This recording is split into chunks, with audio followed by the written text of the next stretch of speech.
দাদা business studies এর 4 নম্বর chapter, এটা হচ্ছে ইউনিট 4। এটা অনেক বড় চ্যাপ্টার এটা।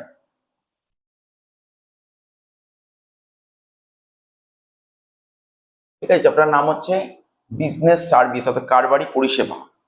তো এই চ্যাপ্টার বেসিক্যালি ব্যাংক নিয়ে পড়তে হবে, ব্যাংক। ঠিক আছে, ব্যাংক নিয়ে পড়তে হবে, ব্যাংক। তাহলে প্রথমে বলে যে ব্যাংক কাকে বলে। প্রথমে লেখা আছে ব্যাংক কাকে বলে। লেখা আছে কি ব্যাংক হচ্ছে, ব্যাংক কিছুই না, ব্যাংক হচ্ছে একটা ফিনান্সিয়াল ইনস্টিটিউশন। ঠিক আছে, ব্যাংক হচ্ছে একটা ফিনান্সিয়াল ইনস্টিটিউশন। ব্যাংককে কি বলা হয় ইংলিশে? Financial institution. এটারই বাংলা ওয়ার্ড হচ্ছে আর্থিক প্রতিষ্ঠান। ব্যাংক হচ্ছে একটা আর্থিক প্রতিষ্ঠান বলি বা ফিনান্সিয়াল ইনস্টিটিউশন। বেসিক্যালি এ কি করে, ব্যাংক কি করে বেসিক্যালি? ফর্ম ফর্ম করে। কি ফর্ম করে? উইথ দা অবজেক্ট, মানে আমরা যে যে দেখি না ব্যাংক, ব্যাংকের মেন উদ্দেশ্য কি? আমাদের মতন যে সাধারণ পাবলিক, আমরা আমাদের যে টাকা পয়সাগুলো কোথায় করি? ব্যাংকে গিয়ে টাকা পয়সাগুলো জমা করি। ঠিক আছে, আমরা আমাদের টাকা পয়সাগুলো ব্যাংকে গিয়ে জমা করি। তা আমাদের থেকে ব্যাংক যে টাকাগুলো নেয়, আচ্ছা আমরা যে টাকাগুলো ব্যাংকে জমা রাখি, সেই টাকাগুলো ব্যাংকে রাখি বলে টাকাটা সুরক্ষিত থাকে, প্রোটেক্ট থাকে। ঠিক আছে, তো এবার ব্যাংকে গিয়ে টাকাগুলো জমা রাখি, এবার ব্যাংকের কাছে যারা ব্যবসা করে তাদের তো টাকার দরকার হয়। যারা ব্যবসা বাণিজ্য করে তো তার টাকা পয়সা দরকার, লোনের দরকার হয়। তারা ব্যাংকের থেকে টাকা পয়সা ধার নেয়। ঠিক আছে, তাহলে ব্যাংকের বেসিক্যালি ফাংশনটা কি? ব্যাংক আমাদের থেকে টাকা নিয়ে, অন্য কাউকে যারা ব্যবসা করে তাদেরকে ধার দেবে। ঠিক আছে, এটাই ব্যাংকের কাজ। তাই এখানে লিখেছে কি আহ, আহ, মানে ব্যাংকটা যে ফর্মড হয় তার অবজেক্টিভটা কি? Earning profit. ঠিক আছে, প্রফিট কামানো। প্রফিট কামানো through accepting deposits from the general public and granting loans to the individual and business enterprise. লাইনের মানে কি বুঝতে পারলি? ধর যে কোনো একটা ব্যাংক, আমরা ব্যাংক দেখেছি ভাই, আশেপাশে ব্যাংক দেখেছি। ব্যাংকতে তৈরি হয়, ওর মেন উদ্দেশ্য কি? প্রফিট কামানো। ওদের মেন উদ্দেশ্য প্রফিট, মানে লাভ করা। কি করে লাভ করে? আমাদের থেকে ব্যাংক, মানে আমাদের যে টাকা পয়সা থাকে, এক্সট্রা যে টাকা থাকে, সেভিংস করি, সেই টাকাগুলো নিয়ে গিয়ে আমরা ব্যাংকে জমা করি। তার বদলে ব্যাংক আমাদের কি দেয়? সুদ দেয়। ব্যাংক আমাদের সুদ দেয়, ব্যাংকে টাকা জমা রাখি, ব্যাংক আমাদের সুদ দেয়। এবার ব্যাংক আমাদের থেকে টাকাগুলো নিয়ে ব্যাংক কি করবে? ব্যাংক তো আর রেখে দেবে না, ব্যাংক তো গচ্ছিত করে রাখবে না। ব্যাংক ওই টাকাগুলো যাদের টাকার দরকার, যারা ব্যবসা বাণিজ্য করে, যারা ব্যাংকের কাছে লোন চেতে আসে, ব্যাংক তাদেরকে লোন দেয়। অর্থাৎ ব্যাংক যাদেরকে লোন দেয় তাদের থেকে ব্যাংক কি নেয়? সুদ নেয়, ইন্টারেস্ট নেয়। এবং ওদের থেকে ব্যাংক ইন্টারেস্ট অনেকটা বেশি পরিমাণে নেয়। ধর ওদের থেকে ধর সাপোজ ব্যাংক 10% সুদ নিল, 10% সুদ নিল, আর ব্যাংক, আমরা যে ব্যাংকে টাকা রাখি, ব্যাংক আমাদের সুদ দেবে কত? 4% সুদ দেয়। তাহলে ব্যাংক কত টাকা লাভ করে নিল? 6% লাভ করে নিল। তাহলে বুঝতে পারলি ব্যাংক কি করে প্রফিট করছে। তাই এটাই বলেছে, bank is financial institution which is basically form objectives of earning profit. মানে ব্যাংক যে তৈরি হচ্ছে মেন উদ্দেশ্য কি? প্রফিট কামানো। ব্যাংক যদি প্রফিট করতে না পারে, ওর যত স্টাফ আছে ওদেরকে মাইনা দেবে কি করে? তাই তো ব্যাংকের মেন উদ্দেশ্য প্রফিট কামানো। এবার প্রশ্ন, স্যার ব্যাংক কি করে প্রফিট কামায়? Accepting deposit from general public. আমাদের মতন জেনারেল পাবলিক ব্যাংকে গিয়ে টাকা জমা করে। ঠিক আছে, টাকা জমা করে। তাহলে ব্যাংকে গিয়ে টাকা জমা করে ফলে আমাদের টাকাটা সুরক্ষিত থাকে, এবং ব্যাংকে টাকা রাখলে ব্যাংক আমাদের সুদ দেয়। তেমনি ব্যাংক আমাদের থেকে টাকা নিয়ে কি করে? ব্যাংক গ্র্যান্টিং লোন টু ইন্ডিভিজুয়ালকে ব্যাংক লোন দেয়, লোন প্রোভাইড করে। অ্যান্ড বিজনেস এন্টারপ্রাইজ, কোনো শুধু ইন্ডিভিজুয়ালকেই লোন দেয় না, কোনো বিজনেসম্যানকেও, মানে বিজনেস যারা করে তাদেরকেও লোন দেয়। যাদেরকে লোন দেয় তাদের থেকে কি নেয়? ব্যাংক সুদ নেয়। আর আমাদেরকে সুদ, ব্যাংক সুদ নিচ্ছে ওদের থেকে, যাদেরকে লোন দিচ্ছে তাদের থেকে সুদ নিচ্ছে, আর আমাদেরকে ব্যাংক কি হবে? সুদ দেবে। তাহলে এই যে ডিফারেন্সটা হচ্ছে, তাহলে এখান থেকে প্রফিট বেরিয়ে যায়। তাহলে আমি কি বললাম? আমি যে ব্যাংকে টাকা জমা রাখছি, ব্যাংক ধর আমাকে 4% সুদ দিল। জেনারেলি সেভিংসে টাকা রাখলে ব্যাংক 4% সুদ দেয়। ঠিক আছে, ব্যাংক আমাকে 4 টাকা সুদ দিল। ঠিক আছে, এবার এবার কি হচ্ছে? ধর ব্যাংক যাদেরকে লোন দিল তাদের থেকে 10 টাকা সুদ নিল, 10% সুদ নিল, তাহলে ব্যাংক তো 6% লাভ করে ফেলবে। তাই ব্যাংকের প্রফিট। তাহলে জিনিসটা বুঝতে পারলি ব্যাংক জিনিসটা কি? বাংলাটা লেখা আছে, যেটা বললাম এই কথাটাই পুরো বাংলায় লেখা আছে। এবার বলছে যে তুই যে এই যে ডেফিনেশনটা পড়লি না, এখান থেকে মেনলি 3টে ফাংশন বেরিয়ে আসে। কি কি ফাংশন বেরিয়ে আসে? ব্যাংক কি করে? আমাদের থেকে কি করে? টাকা নেয়। আর ব্যাংক লোন দেয়। কাদেরকে লোন দেয়? যারা বিজনেস করে বা কোনো ইন্ডিভিজুয়াল, ব্যাংক তাদেরকে লোন দেয়। ঠিক আছে তো? এবং তাহলে দেখ কি বলছে, ব্যাংকের কাজ কি? পাবলিকের থেকে আমানত গ্রহণ করা। আমানত গ্রহণকে ইংরেজি বলে ডিপোজিট। ব্যাংক কি করে? ব্যাংক পাবলিকের কাছ থেকে আমানত নেয়, মানে ডিপোজিট কালেক্ট করে। তারপর ওই টাকা নিয়ে ব্যাংক কি করে? যারা ব্যবসা করতে চায়, যারা ইন্ডিভিজুয়াল, তাদেরকে ব্যাংক কি করে? লোন দেয়। এবার এবার কি করে ব্যাংক প্রফিট করবে? ব্যাংক আমাদেরকে কম দেয়। ব্যাংক আমাদের থেকে টাকা নিয়ে আমাদেরকে কম টাকা দিল, কিন্তু কাদের থেকে বেশি টাকা নিচ্ছে ব্যাংক? যারা ব্যবসায়ী, তাদের থেকে ব্যাংক বেশি টাকা নিচ্ছে। এদের মধ্যে ডিফারেন্সটাই হয়ে যাচ্ছে তোর লাভ। তাই এখানে লিখেছে ব্যাংক যখন আমানতকারীদের টাকা জমা রাখে তখন কম ইন্টারেস্ট দেয়, আবার যখন কাউকে লোন দেয় তার থেকে বেশি হারে ইন্টারেস্ট নেয়, এদের যে গ্যাপ এটাই হচ্ছে লাভ। তাহলে এখান থেকে এই 3টে পয়েন্ট বেরিয়ে আসে। এবার বলছে কি টাইপস অফ ব্যাংক, ব্যাংকে কবে ভাগ করা যায়, ব্যাংক ক রকমের হয়, ব্যাংককে আমরা দুভাগে ভাগ করি, ব্যাংকের দুভাগে ভাগ করি। দু রকমের ব্যাংক দেখতে পারি আমরা, হচ্ছে একটা রেগুলার ব্যাংক দেখতে পারি আর একটা স্পেশালাইজড ব্যাংক দেখতে পারি। কি কি ব্যাংক দেখতে পারি, একটা রেগুলার ব্যাংক আর একটা স্পেশালাইজড ব্যাংক, একটা রেগুলার ব্যাংক একটা স্পেশালাইজড ব্যাংক। ঠিক আছে, রেগুলার একটা স্পেশালাইজড ব্যাংক, এই দেখ চার্ট দিয়েছি, চার্ট, এটা চার্ট। ব্যাংকে দু ভাগ করি, একটা রেগুলার ব্যাংক আর একটা কি ব্যাংক আছে দেখ, একটা স্পেশালাইজড ব্যাংক। এবার রেগুলার ব্যাংকের মধ্যে কি কি আছে দেখ, রেগুলার ব্যাংকের মধ্যে এই দেখ, রেগুলার ব্যাংকে আবার 3 ভাগে ভাগ করা হয়। কি কি আছে, একটা কমার্শিয়াল ব্যাংক।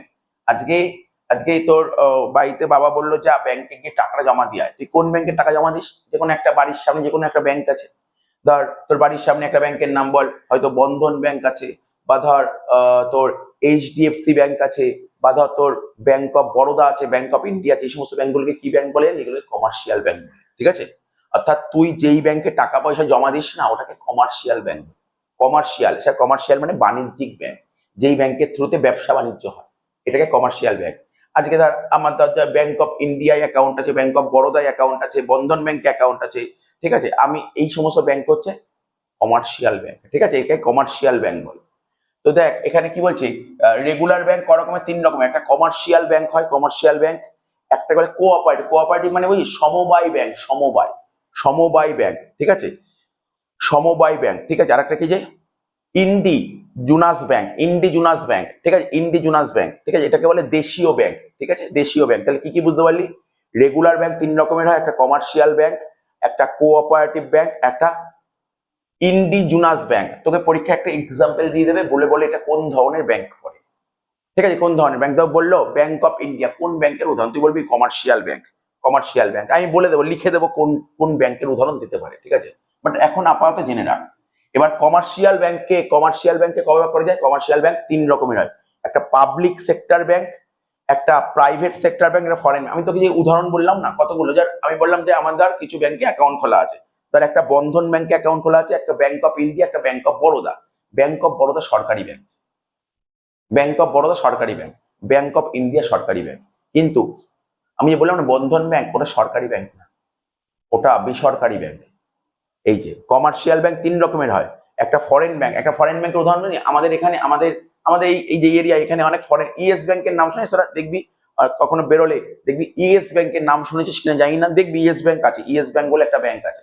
আর একটা ব্যাংক হয় স্ট্যান্ডার্ড চার্টার্ড বলে একটা ব্যাংক হয়, নাম শুনেছিস স্ট্যান্ডার্ড চার্টার্ড, এরকম মানে দেখবি হয়তো চোখে পড়েনি, এই এরিয়ায় নেই, আছে কিন্তু কলকাতা শহরেই আছে, স্ট্যান্ডার্ড চার্টার্ড আছে।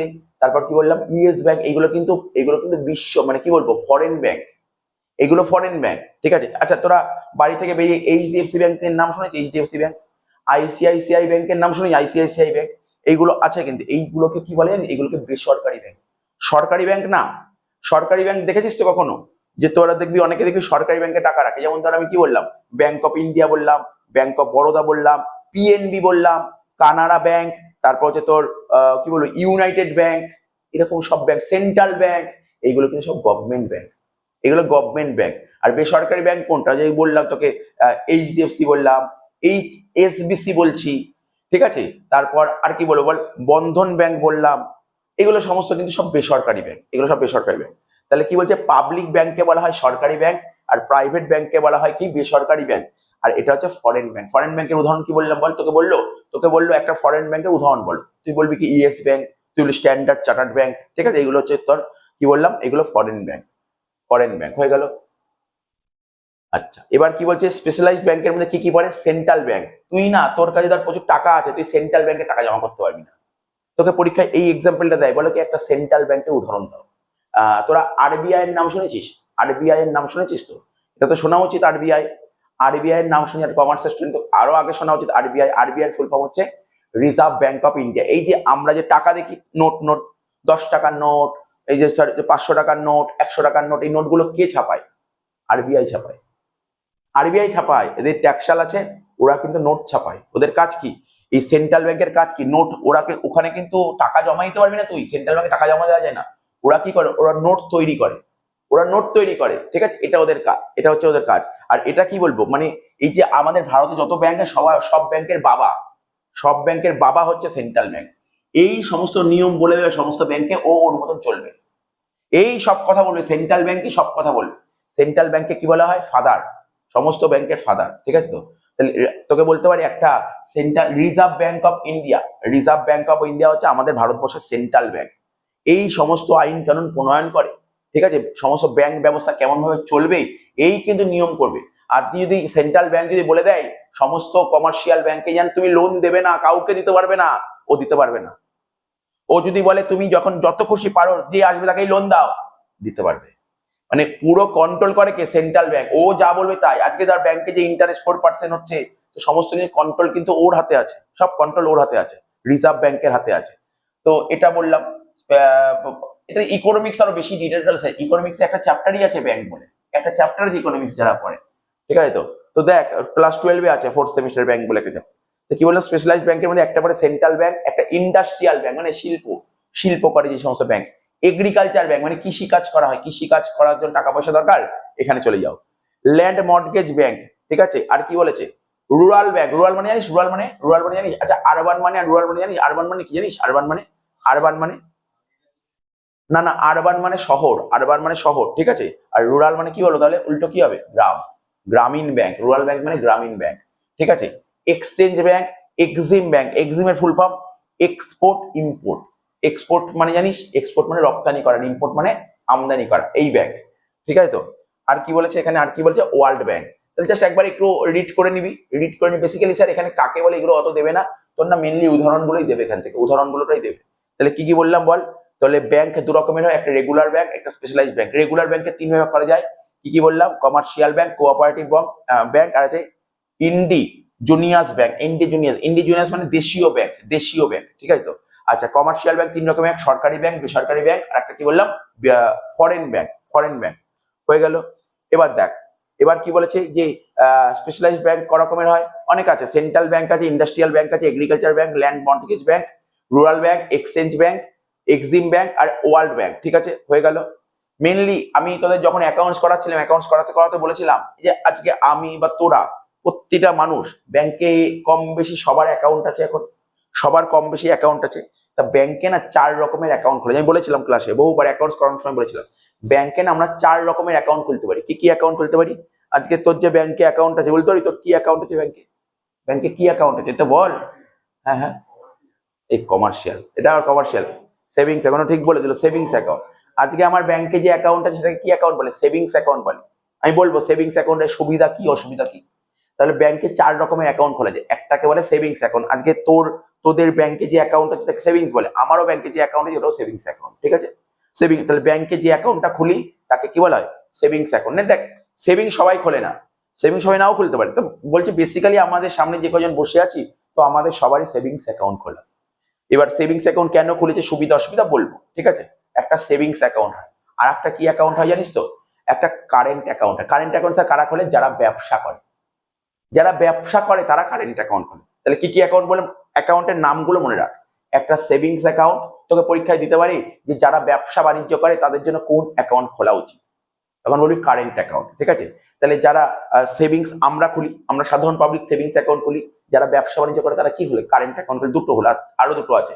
একটা রেকারিং আছে, দেখবি বাড়িতে জিজ্ঞাসা করবি, অনেক সময় না ব্যাংকে না রেকারিং করে, বাবা মারা রেকারিং করে, যে প্রতি মাসে ব্যাংকে তার 100 টাকা হোক বা 500 টাকা হোক বা 1000 টাকা হোক জমা দিল, প্রতি মাসে ওই টাকাটা করেই দেবে, 2 বছরের জন্য প্ল্যান নিল, এতে সুদটা একটু বেশি পাওয়া যায়, ঠিক আছে। এটা কেবল রেকারিং অ্যাকাউন্ট। আর একটা হয় ফিক্সড, দেখবি দেখবি বাড়িতে দেখবি মানে তার দাদু দিদারা থাকলে কি হয়, নাতি নাতনির নামে না, যখন নাতি নাতনি হয় তাদের নামে না কিছু টাকা ফিক্সড করে রাখে, ফিক্সড 50,000 টাকা ফিক্সড করলো বা ধর 1 লাখ টাকা ফিক্সড করলো, এটা বলে ফিক্সড ডিপোজিট, ঠিক আছে। বললো স্যার 1 বছর বা 2 বছর বা 5 বছর বা 10 বছর জন্য ফিক্সড করলে একটু টাকাটা বেশি পাওয়া যায়। তাহলে কি কি অ্যাকাউন্ট বললাম বল, ক রকমের অ্যাকাউন্ট বললাম বল। একটা বললাম সেভিংস বললাম, একটা কারেন্ট বললাম, একটা কি বললাম রেকারিং বললাম, আর একটা বললাম কি ফিক্সড। এগুলো টার্মগুলো মনে রাখতে হবে, একটু শুনতে হবে, কমন নাম, ঠিক আছে। অনেকেই জানে, মানে এইটা জানার জন্য কিন্তু তোর কমার্সের স্টুডেন্ট হতে হয় না, এটা সবাই জানে মোটামুটি। বাড়িতে বাড়িতে গিয়ে জিজ্ঞাসা করবি, না জানি জিজ্ঞেস করি, বাবা আমার আমার কি ব্যাংকে অ্যাকাউন্ট খোলে, বলে হ্যাঁ অবশ্যই অ্যাকাউন্ট খোলেছে, অ্যাকাউন্ট না খোলা থাকলে টাকা পাবে কি করে, কন্যাশ্রীর টাকা যেটা এতদিন ছিল না কিছু টাকা পয়সা পেতি। যাই হোক, তোদের এবছর 11-এ উঠেছিস, তরুণের স্বপ্নের টাকা পাবি কিনা জানি না, মনে হয় পাবি না। আগে 10,000 টাকা করে দিত, ঠিক আছে, এই টাকাটা উঠে গেল, এই টাকাটা ঢুকতো কোথায়? ওই তো তোর ব্যাংক অ্যাকাউন্টেই ঢুকতো। তাহলে তোর কোন অ্যাকাউন্ট খোলা ছিল? সেভিংস অ্যাকাউন্ট খোলা ছিল, ঠিক আছে। এখন তুই বাড়ি থেকে জিজ্ঞাসা করতে হবে, বাবা আমাদের কি কোনো ফিক্সড করা আছে অ্যাকাউন্টে, কোনো কিছু ফিক্সড করা আছে? তো ওটা ফিক্সড ডিপোজিট, ঠিক আছে, এক নির্দিষ্ট সময়কালের জন্য হয়। তো এরকম এই রকমের অ্যাকাউন্ট গুলো হয়। তাহলে এখন না পড়বো সেভিংস অ্যাকাউন্ট কাকে বলে, একদম সোজা সেভিংস অ্যাকাউন্ট কাকে বলে, খুব সোজা, দেখ পড়লে দেখ বুঝতে পারবি। Savings account, savings deposit account কাকে বলে? কি বলছে? Savings deposit account is open by the individual. Individual কাকে বলে? দেখ তুই ইন্ডিভিজুয়াল, তুই তোরা সবাই কিন্তু এখানে যে কজন বসে সবাই কিন্তু ইন্ডিভিজুয়াল। ইন কেস আমিও ইন্ডিভিজুয়াল, ঠিক আছে। তো বলছি সেভিংস ডিপোজিট অ্যাকাউন্ট ওপেন করে কারা? By the individual who wish who wish to save a part of their current income to safeguard their future। আজকে ধর এই মাসে ধর আমি কিছু টাকা কামালাম, ধর যত টাকা কামালাম, সাপোজ এই মাসে 30,000 টাকা কামালাম, তার মধ্যে ধর আমি 28,000 টাকা খরচা করলাম, তাহলে কত টাকা বেঁচে গেল? 2,000 টাকা বেঁচে গেল। তাহলে 2,000 টাকা বেঁচে গেলে আমি তো ঘরে রাখবো না। আমি এই 2,000 টাকা নিয়ে গিয়ে ব্যাংকে জমা করলাম, ব্যাংকে জমা করে রাখলাম, ঠিক আছে। তাই এখানে তাই বলছে কোনো একজন ইন্ডিভিজুয়াল এই সেভিংস অ্যাকাউন্ট ওপেন করবে, who wish to সেভ করবে, ওই 2,000 টাকা সেভ করবে আর part of their current income, অর্থাৎ এই মাসে 30,000 টাকা ইনকাম করে তার 2,000 টাকা সেভ করবে ফিউচারের জন্য, ভবিষ্যতের কথা ভেবে 2,000 টাকা সেভ করবে।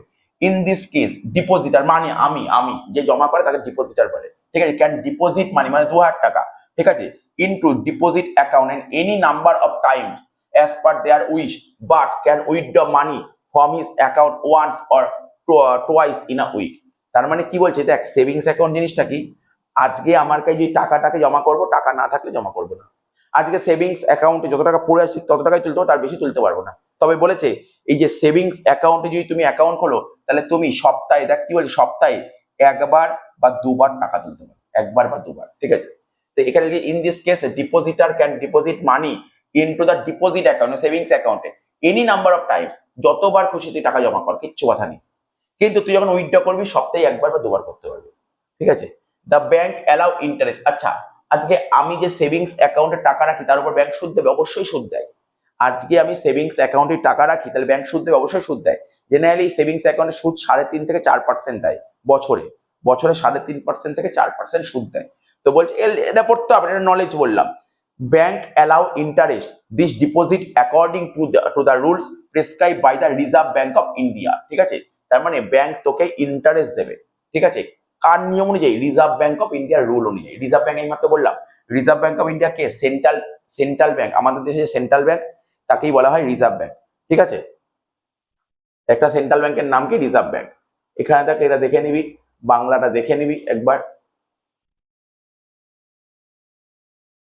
বৈশিষ্ট্য ছোট করে নিয়ম লিখেছি। এবার দেখ এখানে দেখ বৈশিষ্ট্যগুলো, ফিচার্স গুলো পড়ো, ফিচার্স। তাহলে সেভিংস অ্যাকাউন্টের বৈশিষ্ট্যগুলো কি কি? প্রথমে হচ্ছে টাইপ অফ ডিপোজিটার। কি বলছে? Generally individuals and non trading concern open this account. প্রশ্ন হলো স্যার সেভিংস অ্যাকাউন্ট কারা ডিপোজিট করে? এই অ্যাকাউন্টে কারা টাকা জমা দিতে পারে? আমি টাকা জমা, মানে তোর আমরা কিন্তু ইন্ডিভিজুয়াল এই অ্যাকাউন্ট খুলতে পারে, বা বিজনেসম্যানও কিন্তু এই অ্যাকাউন্ট খুলতে পারে। তাই লিখেছে ইন্ডিভিজুয়াল এবং নন ট্রেডিং কনসার্ন। আচ্ছা সরি, নন ট্রেডিং কনসার্ন লিখেছে। নন ট্রেডিং কনসার্ন মানে বিজনেসম্যান নয়, নন ট্রেডিং মানে বিজনেস কনসার্ন, যারা ব্যবসা করে তাদের বলে ট্রেডিং কনসার্ন। এটা হচ্ছে অব্যবসায়িক প্রতিষ্ঠান। তার মানে টাইপ অফ ডিপোজিটের মধ্যে কি বলবে? এই অ্যাকাউন্ট কারা খুলতে পারে?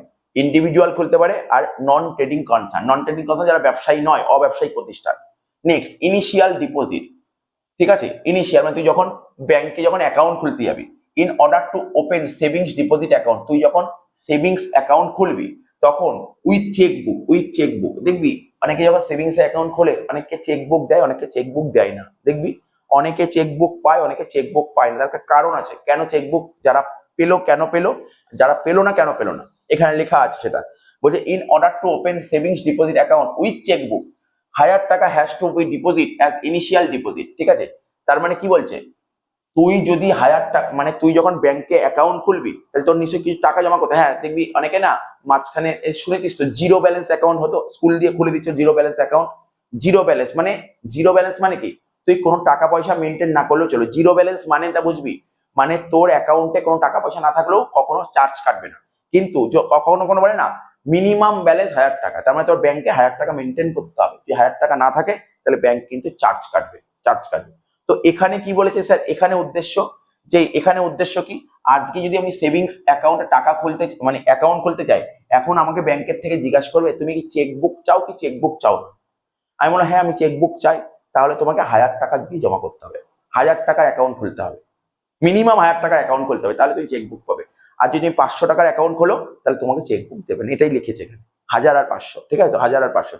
তার মানে এটা বুঝতে পারলি, 1000 টাকা দিয়ে অ্যাকাউন্ট খুললে তোকে চেকবুক দেবে, কিন্তু 500 টাকা দিয়ে অ্যাকাউন্ট খুললে চেকবুক দেবেন, এটা লেখা আছে। But at present the commercial bank allow people to open this account without taking any initial deposit for some special purpose. Such account are called zero balance account. দেখবি অনেকে এখন বর্তমানে অ্যাকাউন্ট খুলছে, যেটা বললাম স্কুল থেকে খুলে দিচ্ছে, অনেকে ব্যাংকে অ্যাকাউন্ট খুলছে কোনো ব্যালেন্স মেনটেন না করলেও চলবে। এটা কি ব্যালেন্স বলে, এটা কি বলে, জিরো ব্যালেন্স। তাকে লিখেছে জিরো ব্যালেন্স অ্যাকাউন্ট। তাই লিখেছে বর্তমানে the commercial bank allow people to open this account, তুমি সেভিংস অ্যাকাউন্ট খুলতে পারো, কমার্শিয়াল ব্যাংক অ্যালাউ করছে without taking any initial deposit, কোনো ইনিশিয়াল ডিপোজিট ছাড়াই তুমি ব্যাংক অ্যাকাউন্ট খুলতে পারবে, কিন্তু কিছু স্পেশাল পারপাস। এই যে আমি জিরো ব্যালেন্স অ্যাকাউন্ট খুললাম কারণ আমার কন্যাশ্রীর টাকা ঢুকবে, ঠিক আছে, আমার তরুণের স্বপ্নের টাকা ঢুকবে, ঠিক আছে, স্কুল থেকে বলে দিয়েছে, ঠিক আছে তো। বা ধর এই যে এখন যে ধর হলো আগে লক্ষ্মীর ভান্ডার ছিল, এখন হলো অন্নপূর্ণা ভান্ডার, তাহলে তো তোমার লাগবে ব্যাংক অ্যাকাউন্ট ছাড়া কি করে টাকাটা ঢুকবে। তো এইগুলো বলেছে, স্পেশাল পারপাস হতে হবে সার্চ অ্যাকাউন্ট, এই অ্যাকাউন্টটাকে কি বলে, জিরো ব্যালেন্স অ্যাকাউন্ট, ঠিক আছে। নেক্সট ইন্ট্রোডাকশন কি বলেছে, দেখ ইন্ট্রোডাকশনটা কি বলেছে, বলছে introduction is necessary for opening this account, ঠিক আছে। This means that the person intending to open this account has to introduce the bank through a such person who has an account the bank concern. বলছে ইন্ট্রোডাকশনটা দিতে হবে। এই যে তুই যে bank account করবি, তোর ইন্ট্রোডাকশন দিবি না, আজকে তোর নাম কি, তোর বাড়ির অ্যাড্রেস কি, সমস্ত ডিটেলস ভরবি না যখন ব্যাংক অ্যাকাউন্ট মানে যখন কোনো ব্যাংকে অ্যাকাউন্ট খুলিস, তো তোর নিজস্ব পরিচয়পত্র দিস কি দিস না, সেটাই দিতে হবে এখানে। বলছে introduction is necessary opening this account. তোরা কি সেভিংস অ্যাকাউন্টের ফর্ম ফিল আপ কখনো করেছিস, বা বাড়িতে কেউ ফিল আপ করলে তাদের সামনে দেখেছিস, সমস্ত ডিটেলস দিতে হয়। আজকে যদি আমি ধর পিএনবি ব্যাংকে অ্যাকাউন্ট খুলি, আমার নাম দিতে হবে, আমার বাবার নাম দিতে হবে, ঠিক আছে, আমি কাকে নমিনি রাখবো তাকে দিতে হবে, আমার প্যান কার্ড নাম্বার দিতে হবে, আমার আধার কার্ড নাম্বার দিতে হবে, আমার ফোন নাম্বার দিতে হবে, তাহলে তো সব দিচ্ছি ইনফরমেশন তো সব চাইছে, তা তোর ইন্ট্রোডাকশন তোকে দিতে হবে, ঠিক আছে। তাই বলছি introduction is necessary for opening this account. This means that person intending to open this account has to introduce to the bank through such a person who has account with the bank concern. এটা হচ্ছে nature of account, ঠিক আছে। And individual can open savings deposit account, মানে একজন individual savings account খুলতে পারে তার নামে খুলতে পারে, অথবা জয়েন্টলি। তার মানে আজকে ধর পাঞ্জাব ন্যাশনাল ব্যাংকে গেলাম, ফর্ম তুলে আসলাম, আমি আমার নামে অ্যাকাউন্ট বলে, এটাকে সিঙ্গেল অ্যাকাউন্ট বলে। এবার ধর আমার সাথে আমি আমার মাকে রাখলাম, এটাকে কি বলে, জয়েন্ট অ্যাকাউন্ট বলে। দুজন মিলেও দেখবি অনেক ব্যাংকে দেখবি বাড়িতে দেখবি বাবা মার নামে হয়তো জয়েন্ট অ্যাকাউন্ট থাকতে পারে, এখন ধর বাবার নামে শুধু অ্যাকাউন্ট থাকলে তাকে সিঙ্গেল অ্যাকাউন্ট বলে। এবার বাবা মা দুজন মিলে যে অ্যাকাউন্ট থাকে তাকে জয়েন্ট অ্যাকাউন্ট। স্যার কেন জয়েন্ট অ্যাকাউন্ট সুবিধা কি, ভাব, বাবার নামে যদি অ্যাকাউন্ট খোলা থাকে তাহলে বাবা টাকা দরকার হলে বাবা টাকা তুলতে পারলো। এবার জয়েন্ট অ্যাকাউন্ট খোলা থাকলে বাবা ধর এখন ধর কোনো কারণে ব্যাংকে যেতে পারেনি, বা ধর কোনো কারণে বাবা এখন এভেলেবেল নেই, বাইরে গেছে, তখন ওই অ্যাকাউন্টটা কে হ্যান্ডেল করতে পারে, মা হ্যান্ডেল করতে পারে, কোনো সমস্যা হবে না। এটাও জয়েন্ট অ্যাকাউন্টের সুবিধা। কি বললাম বুঝতে পারছিস? দেখবি আমি দেখেছি অনেকে না পেনশন হোল্ডার থাকে, অনেকে পেনশন পায়, ঠিক আছে। এবার ধর বাড়িতে আছে দুজন বয়স্ক মানুষ, ঠিক আছে, সেই ভদ্রলোকের ধর বাবা মা আছে, এবার ধর বাবার শরীর খারাপ, বাবা এখন সাইন করতে পারছেন, তাহলে পেনশন টাকাটা তুলবে কি করে? এবার তার মা সাইন করতে পারছে, মা সাইন করে দিল, টাকা তুলে নিয়ে চলে আসে। জয়েন্ট অ্যাকাউন্ট এই সুবিধা, বুঝতে পারলে কি বললাম? জয়েন্ট অ্যাকাউন্ট মানে একজন সাইন করলেই হবে, জয়েন্ট অ্যাকাউন্টে এই একটা সুবিধা। তারা বলছে কি ম্যাক্সিমাম অ্যামাউন্ট অফ ডিপোজিট, তুমি এই সেভিংস ব্যাংকে তুমি ম্যাক্সিমাম কত টাকা জমা করতে পারো, ম্যাক্সিমাম অ্যামাউন্ট অফ ডিপোজিট 5,00,000 টাকা, ম্যাক্সিমাম 5,00,000 টাকা, ঠিক আছে। In the case of single অ্যাকাউন্টে 5,00,000 টাকাও জমা করা যায়, আর ডবল অ্যাকাউন্ট হলে জয়েন্ট অ্যাকাউন্টে কত টাকা, 10,00,000 টাকা। ওকে, তারা বলছে কি নো রেস্ট্রিকশন অন ডিপোজিট, বলছে আর ডিপোজিটার মানে আমরা যে ব্যাংকে টাকা জমা করি, আর depositor can deposit money into savings deposit account, ঠিক আছে, এনি নাম্বার অফ টাইমস, তুই যতবার খুশি ব্যাংকে টাকা জমা করতে পারিস, ঠিক আছে। That is to say money can be deposited into this account any number of Times without any restriction, মানে কিছুই না, তোর কাছে টাকা যখনই আসছে তুই যতবার খুশি ব্যাংকে যাবি, টাকা পয়সা জমা করে দিয়ে চলে আসবি, কোনো বাধা নিষেধ নেই, এখানে কোনো বিধি নেই, মানে রেস্ট্রিকশন নেই। বলছে রেস্ট্রিকশন অন উইথড্রল, হ্যাঁ আমি আগেই বলেছিলাম, তোকে বলেছিলাম প্রথমে সেভিংস ব্যাংক কাকে বলে পড়ার সময়, তুই যতবার খুশি ব্যাংকে টাকা জমা দে, কোনো বাধা নেই, কিন্তু তোলার সময় বাধা। বলেছিলাম তোলার সময় কতবার তুলতে পারো, সপ্তাহে কি বলেছিলাম মনে আছে? মনে পড়ছে? ওখানে বলেছিলাম সপ্তাহে কতবার তুলতে পারো, আবার লিখেছে দেখতে পারবি। তুই জমা দেওয়াতে কোনো বাধা নেই, তোলাতেই বাধা।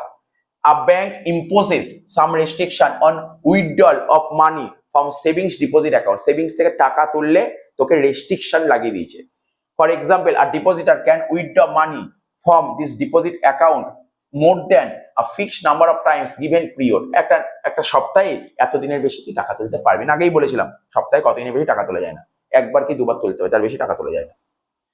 তো এখানে ফিক্সড নাম্বার অফ টাইমস একটা ঠিক করে দিয়েছে যে তুমি এতবারই টাকা তুলতে পারবে, মানে এখানে বলতে চেয়েছে তুমি জমাতে কোনো বাধা নেই, তোলাতে বাধা আছে, পাতি কথা, অত তোর টার্ম পড়তে হবে না। কি বললাম, তুই যখন ব্যাংকে টাকা জমা দিবি, তুই যতবার খুশি ব্যাংকে টাকা জমা দিবি, মানে এখানে বলছে আজকে তুই 30 দিনে টাকা জমা দিবি, কোনো বাধা নেই, কিন্তু টাকা তোলার সময় বাধা আছে, টাকা তোলার সময় বাধা আছে, ঠিক আছে, টাকা তোলার সময় বাধা আছে। রেট অফ ইন্টারেস্ট, যেটা তোকে কিছুক্ষণ আগে বললাম, আজকে সেভিংস ব্যাংকে টাকা রাখলে কত পার্সেন্ট সুদ দেওয়া যায়, তখন কত বলছিলাম মনে পড়ছে? তখন কি একটা পার্সেন্টেজ বললাম, 4%, কোনো জায়গায় এখান থেকে কি লিখেছে 4, এখন সরকারি ব্যাংকে 3.5 দেয়, সরকারি ব্যাংকে 3.5 দেয়, কত লেখা আছে এখানে কি লেখা দেখতে পাচ্ছ, কত দেয়? 3.5 থেকে 5-এর মধ্যে দেয়। সব ব্যাংকে সমান দেয় না, 3.5 থেকে 5, এই 5 কিন্তু সরকারি ব্যাংকে দেবে না, 5 দিতে গেলে বেসরকারি ব্যাংকে। যেমন আমার বন্ধন ব্যাংক আমাকে 4% দেয়, ঠিক আছে, 4% দেয়, তা কিন্তু আমার যখন ওই সরকারি ব্যাংক যেগুলো আছে না, ওখানে 3 থেকে 3.5% দেয়। তো এগুলো ডিপেন্ড করে এক একটা ব্যাংক এক একটা রেট। তাহলে কি 3.5 থেকে 5%। নেচার কি, there is not fixed period of term this account so it is continuous. এ দেখ, আজকে ধর আমি ব্যাংক অফ ইন্ডিয়া বা ব্যাংক অফ বরোদা একটা অ্যাকাউন্ট খুললাম, আমি ব্যাংক অফ বরোদা অ্যাকাউন্ট খুলেছিলাম 2010 সালে, আজ 2026 সাল, চলেই যাচ্ছে 16 বছর, আগামী দিনে চলতেই থাকবে, মানে এরকম কোনো কি নিয়ম আছে যে না তুমি এত বছরই ব্যাংকটা চালাতে পারবে? আজকে তোর নামে যে ব্যাংকে অ্যাকাউন্ট আছে, আজকে তোর নামে যে ব্যাংক অ্যাকাউন্ট আছে, যেরকম কি নির্দিষ্ট নিয়ম বলে দিচ্ছি যে না তোমাকে এক বছরই চালাতে হবে, এরকম কিন্তু নিয়ম নেই সেভিংসে। তুমি যত বছর খুশি চালাতে পারো, তোমার ইচ্ছা, যবে ইচ্ছা তুমি বন্ধ করতে পারো, কোনো বাধা নেই। আমার কথা বুঝতে পারলি? তাই বলছে there is no fixed period of term for this account so it is a continuous account, continuous. এটা বাংলা লেখা আছে, ইংলিশ গুলো পড়ে বুঝতে অসুবিধা হলে দেখে নিবি।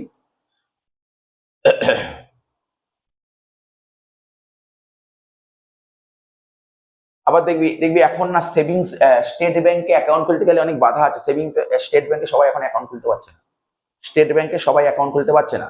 আজকেই তুই স্টেট ব্যাংকে অ্যাকাউন্ট খুলতে চাস, তাহলে তোকে কেউ রেকমেন্ড করতে হবে, মানে তোকে চেনে এরকম কেউ বলতে হবে, রেকমেন্ডেশন থাকতে হবে, তাহলে হয়ে যাবে, ঠিক আছে। যদি তোর বাবার যদি স্টেট ব্যাংকে অ্যাকাউন্ট থাকে বা ফ্যামিলির কারোর যদি থাকে বা তোর আশেপাশে কারোর থাকে, রেকমেন্ড করতে হবে, তাহলে হয়ে যাবে, ঠিক আছে। তো রেকমেন্ডেশন লাগে। তাহলে মোটামুটি কি বুঝতে পারলি বল? সেভিংসটা আইডিয়া হলো তো, সেভিংস জিনিসটা কি জেনে রাখবি কিন্তু। এবার হচ্ছে কারেন্ট অ্যাকাউন্ট। আমি তোকে কি বলেছিলাম, কারেন্ট অ্যাকাউন্ট কারা খুলতে পারে?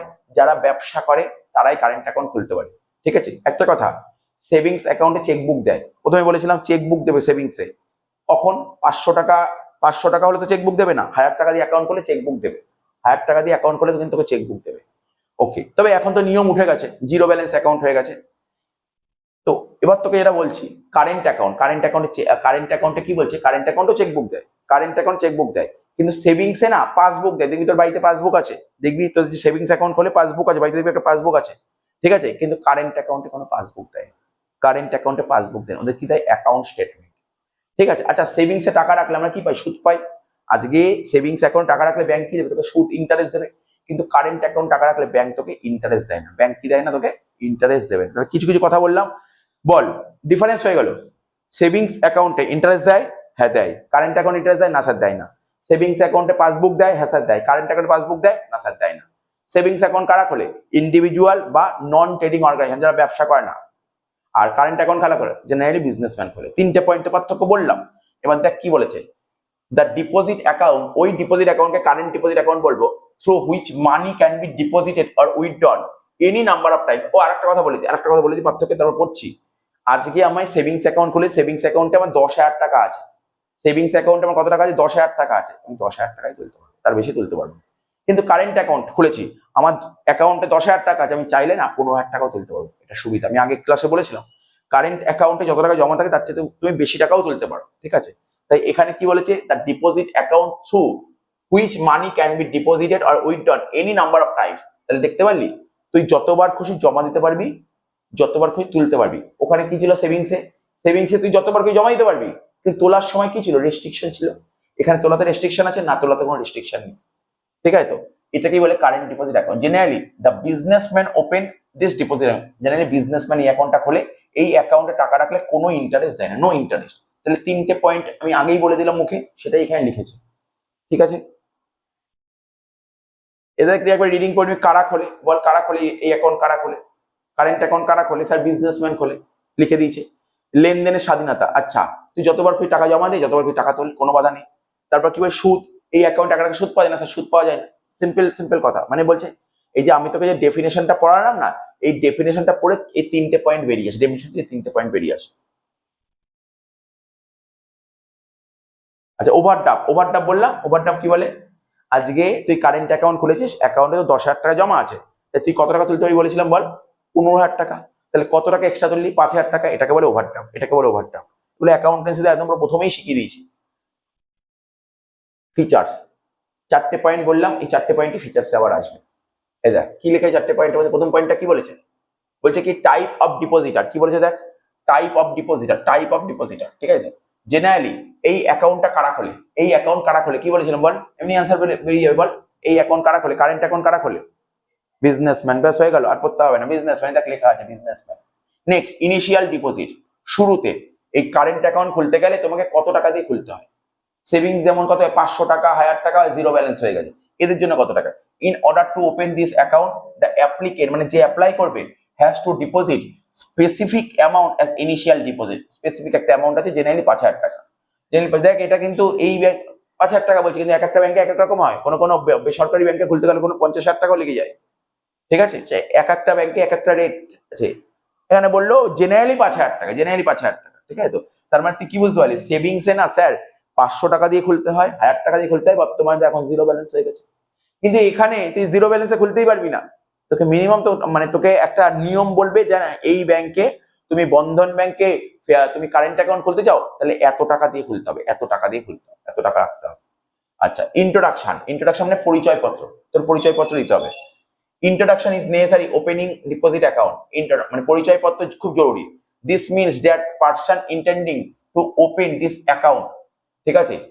মানে তোমার পরিচয়পত্র না দিলে তুমি খুলতে পারবে না। Has to be introduce bank through such a person who has account bank concern. মানে তোর মোট কথা তোর পরিচয়পত্র দিতে হবে, তোর পরিচয়পত্র দিতে হবে এই অ্যাকাউন্ট খুলতে গেলে।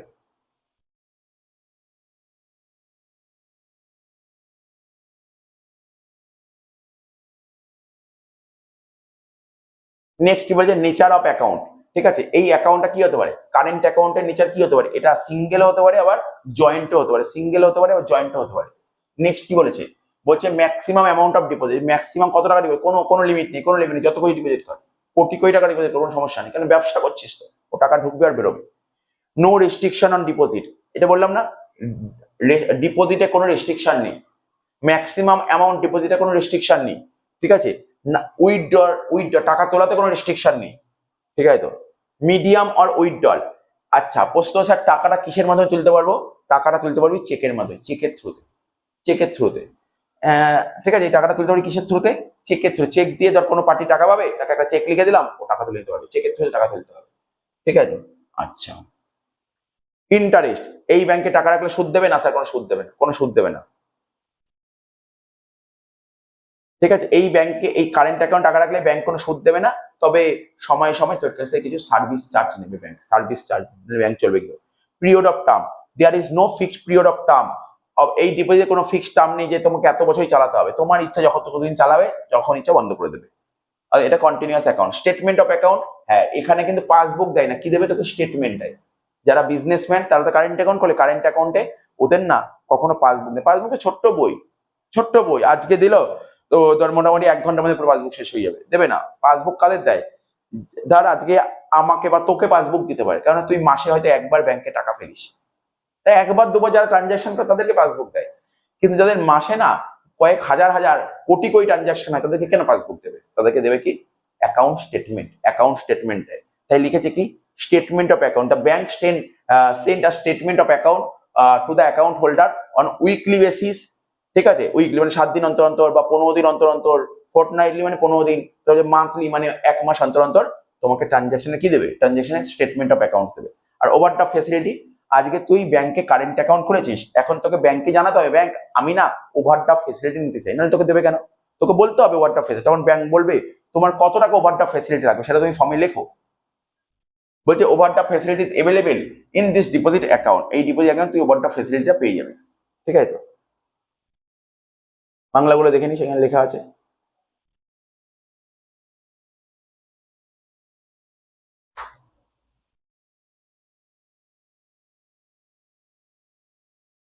পার্থক্যটা পড়বো।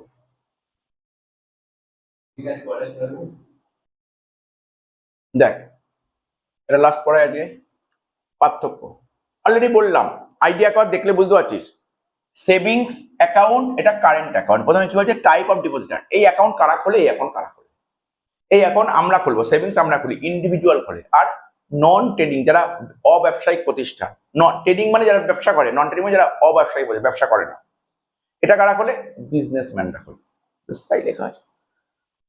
Initial deposit,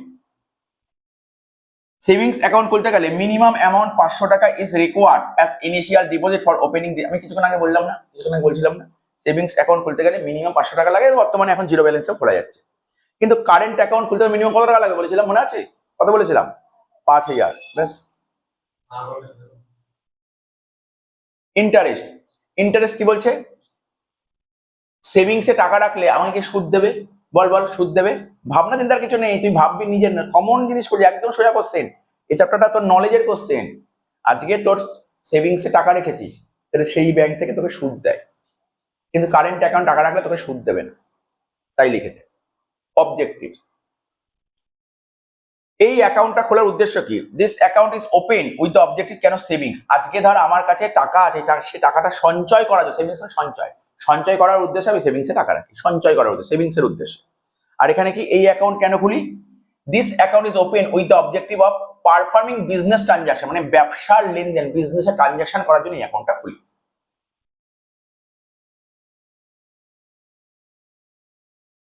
statement of account, ঠিক আছে, আমার দা সেভিংস অ্যাকাউন্ট আছে, আমাকে না পাসবুক দিয়েছে, কিন্তু কারেন্ট অ্যাকাউন্টে কি দেবে?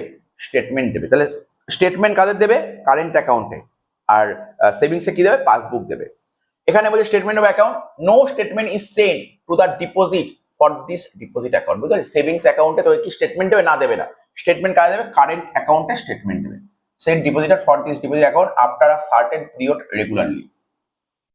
নাম্বার অফ উইথড্রল, বল সেভিংসে তোর যতবার তুই টাকা তুলতে পারবি? না, লিমিট আছে। কারেন্টে যতবার তুই টাকা তুলতে পারিস। আরে তোকে যে এইটুকু বলছি না বাংলায়, এইটুকু কথাই মনে রাখ, এমসিকিউ তে এইটুকুই জরুরি, মুখস্থ করতে হবে না এখানে এমসিকিউ, জাস্ট একটু নলেজে রাখতে হবে, এটাই হয়, ব্যাস, আর কিছু না। মিডিয়াম অফ উইথড্রল, তাহলে তুই সেভিংসে টাকা তুলতে কিসের মাধ্যমে? বল আজকে তোর ব্যাংকে টাকা আছে, তুই কিসের মধ্যে টাকা তুলতে পারিস বল দেখি, ভাব দেখি। আজকে তোর ব্যাংক অ্যাকাউন্ট টাকা আছে, তুই কিভাবে টাকা তুলতে পারিস? হ্যাঁ বল। চেক, আর কোনোভাবে টাকা তুলতে পারিস? আরে ধর তুই ধর কোনো কোনো দোকানে কিছু কিনতে, বই কিনতে গেছিস, তুই অনলাইন পেমেন্ট করলি, হয় না ওটা? তুই ডেবিট কার্ড, এটিএম এর মধ্যে পারবি না? আরে কত রকম মারফত, কত মাধ্যম আছে। তোর অ্যাকাউন্টে টাকা থাকলে তুই যেভাবে তুই টাকা তোল, তুই তুই ব্যাংকে গিয়ে চেক লিখে টাকা তুলতে পারিস, ঠিক আছে তো? তারপর তুই অনলাইন ইউপিআই মানে করতে পারিস, ঠিক আছে তো? তারপর আর কি বললাম বল, তুই ডেবিট কার্ড ইউজ করতে পারিস। দেখ কি লিখেছে এখানে, মানি, এখানে কি বলেছে দেখ, চেক, উইথড্রল স্লিপ হয়, মানে যাদের চেক নেই না, ওখানে উইথড্রল স্লিপ পাওয়া যায় ব্যাংকে, ওই স্লিপে লিখলে সঙ্গে টাকা দিয়ে দেবে। এটিএম কার্ড বললাম না, এটিএম কার্ডের ফুল ফর্ম জানিস? বলতে পারি কেন, এই চ্যাপ্টারে আছে, লিখবে এটিএম এর ফুল ফর্ম বলো, বলতে পারবি? জানা, আরে জানা উচিত তো এটা। এটিএম এর নাম শুনেছিস কি শুনিস? ফুল ফর্ম তো তোকে জানতে হবে, এটিএম এর ফুল ফর্মটা কি বলতে পারবি? অটোমেটেড বললাম, অটোমেটেড, ও বললো অটোমেটেড, তারপরে বল, তারপরে দুটো আছে বল।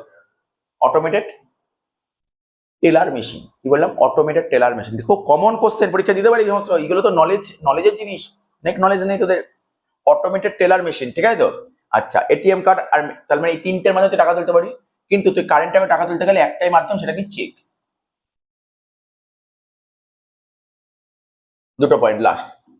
আচ্ছা, ওভারড্রাফট ফেসিলিটি, আজকে তোর অ্যাকাউন্টে 50,000 টাকা জমা আছে, তুই 55,000 টাকা তুলতে পারবি?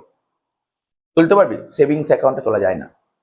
কিন্তু তোর ধর কারেন্ট অ্যাকাউন্ট আছে, কারেন্ট অ্যাকাউন্টে 50,000 টাকা জমা আছে, তুই চাইলে বেশি তুলতে পারিস। তাহলে ওভারড্রাফট ফেসিলিটি কোথায় অ্যাভেলেবেল? কারেন্টে, সেভিংসে অ্যাভেলেবেল নয়। তাই এখানে লিখেছি ওভারড্রাফট ফেসিলিটি। বলছে ম্যাক্সিমাম লিমিট অফ ডিপোজিট, সেভিংসে কতবার টাকা জমা করতে পারিস? ভাই যতবার খুশি টাকা জমা করতে। There is maximum limit of deposit in case of this deposit account. ঠিক আছে, আর এখানে there is no maximum limit. আচ্ছা, এখানে বলেছে ম্যাক্সিমাম লিমিট আছে, যে এতবার তুমি ব্যাংকে টাকা জমা দিতে পারো। আর কারেন্টে তো কোনো লিমিট নেই, কারেন্টে কোনো লিমিট নেই, কারেন্টে কোনো লিমিট নেই। এই অবধি তোকে পড়ালাম, ঠিক আছে, এই অবধি পড়ালাম। এটাকে এখানে এখানে একটা ছোট একটা কথা লিখেছি, কারেন্ট অ্যাকাউন্ট কারা খোলে? ঠিক আছে, বিজনেসম্যান, ওদের প্রতিদিন ট্রানজাকশন করতে, তাই জন্য ওরা কারেন্ট অ্যাকাউন্ট খোলে। ঠিক আছে, আর আমরা কি খুলি? আমাদের অত অত অত অত বারবার ব্যাংকে যেতে হয় না, ওই একবার দুবার যাই, কাজ মিটিয়ে যায়। আর সেভিংস অ্যাকাউন্ট আমাদের জন্য, ঠিক আছে। আর ব্যাংকে কারেন্ট অ্যাকাউন্টে কোনো লিমিট নেই, আর সুদও নেই। কারেন্ট অ্যাকাউন্টে কোনো সুদ দেয় না। তবে সেভিংস অ্যাকাউন্টে লিমিট আছে, 5 লাখ টাকা জমা করতে পারবে, সুদও আছে। সিম্পল জিনিস। পরেরটা সেই রিকারিং, ফিক্সড, এগুলো পড়াবো।